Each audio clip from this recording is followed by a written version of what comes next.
Let me talk about, since our words are seeds, let me talk about the laws of sowing and reaping. So if every time you open your mouth, a seed comes out, and it does, we need to understand what farmers understand, the laws of sowing and reaping. Here are 3 laws of sowing and reaping. You reap what you sow. That's pretty simple. According to the seed that you sowed, you get a crop back. Galatians 6, do not be deceived. God is not mocked. The word mock there is the word mukterizo. It means to throw your nose up at God. Don't be deceived. God is not mocked. For whatever a man sows, that will he also reap. For he who sows to his flesh will of the flesh reap corruption, but he who sows to the Spirit will of the Spirit reap everlasting life. So a common deception is I can get a good result through bad seed. I can say a bad word and get a good result. You idiot, you jerk, you moron, stupid, cursing, being unkind, threatening divorce, threatening adultery, a threat, a bad word, and I'm gonna say this bad word and it's gonna bring a good result. And I see people, I've counseled Christians for 36 years, and these sweet people that, they're sweet, they go to church, carry their Bibles, they're just sweet, precious people, but when they get in a fight, they cuss like satyrs. And I've had them come into my office and, tell me their fights and tell me what they said to each other and all that. And I love them to death, but they hurt each other. But in 36 years of counseling, here's what I've never heard. I've never heard a couple come into counseling and one of them say, Pastor Jimmy, well, my spouse and I got in a fight the other night and they cussed me up one side and down the other. They called me every name in the book, and boy, it helped. Right in the middle of them just going into a tirade and cussing me out, a light came on and I just thought, they're right. And I'm just so glad I've got a spouse that will tell me the truth. I've never heard that, but here's the word I've heard over and over: devastate. Devastate. When I repented to Karen, because I was a horrible husband, when I repented to Karen, she said, the worst thing you've ever done is what you said to me, Jimmy. It was. The power of life and death is in my tongue, is in your tongue. And if you understand it, you can have a wonderful life. If you don't understand it, life is going to be tough. My life was tough. The second deception is I would say something positive, but it wouldn't make any difference. It's impossible. Don't be deceived. If you believe that saying a good word wouldn't help, you're deceived. Every good seed brings a good result. Words of love, words of kindness, words of truth, words of compassion, words of understanding, words of encouragement. A good word will bring a good result. The devil will say, don't even talk to them. Don't even say anything nice to them. You just be mean. That'll bring a good result. That's deception. Bad words reap what you sow. That's the first law of sowing and reaping. Let me talk about men for just a minute, because we're told as men to be Christ-like husbands. And Ephesians 5 tells us to love our wives as Christ loved the church. Here's what it says: that he might sanctify and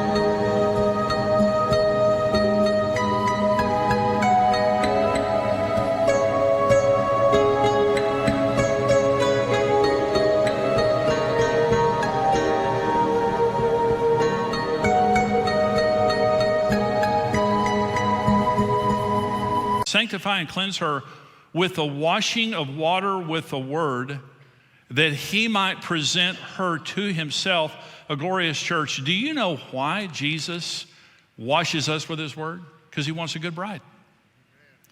Did you know if you'll speak good words to your wife, she'll be the bride you want her to be? Women are 3 times more verbal than men. Some are even more than that. So, I'm not going to make eye contact for just a minute. So,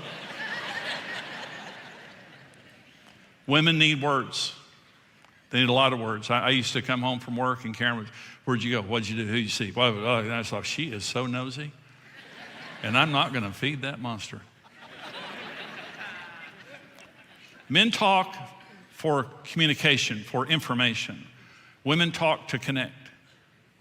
And they don't just want your words, they want your heart. Karen was always trying to, how did you feel about that? And I thought, I didn't feel anything. The arrow went through my heart, I never felt a thing. How'd you feel? How'd you feel? So